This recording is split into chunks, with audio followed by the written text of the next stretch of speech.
We're here at the end of the Oregon Trail, and it was my privilege over 20 years ago to follow the Mormon Trail. And the Mormon Trail went on the other side of the Platte, and the Oregon and California Trail merged every once in a while, but they were on the other side of the Platte, so they wouldn't have any conflicts.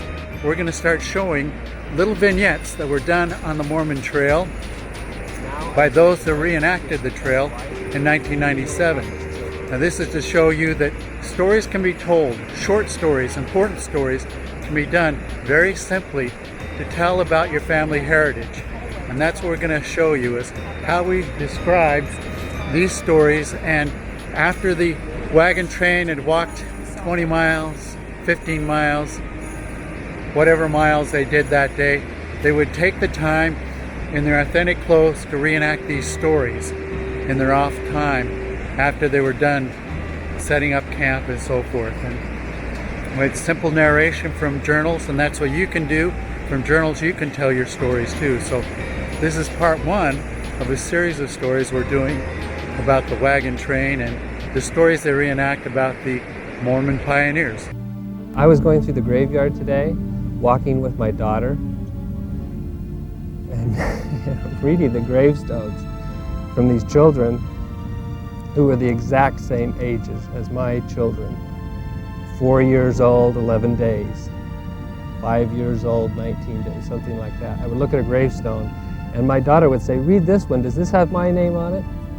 And then other ones would say, "Look, here's some with the name Stout on it, right here." I have to say my heart was beating faster and my stomach feels a little fluttery. And I cry. When I first beheld the light of day, it was in the springtime when the landscape had put on its beautiful robe of green, and all nature was smiling under the warmth of the morning sun, at whose approach the glistening began. Aside from these common everyday happenings, nothing occurred until we had traveled far out into the desert wilds and were beginning to feel that we were going to reach our destination without being molested. But alas, we were disappointed.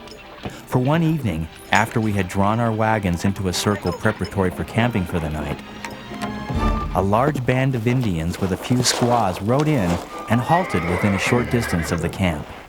Seeming to be friendly, as a few of the squaws came within the circle and were quite sociable.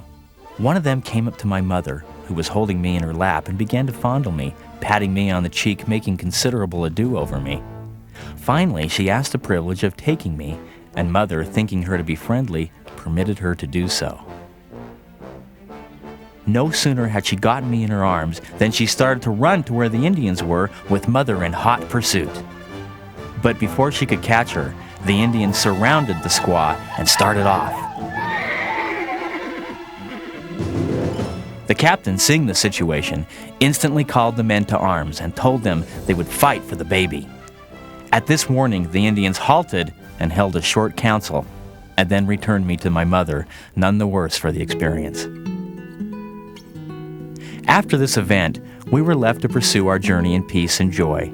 Joy over the way things had turned out, and all filled with thanks and praise to God for His kind intervention in our behalf.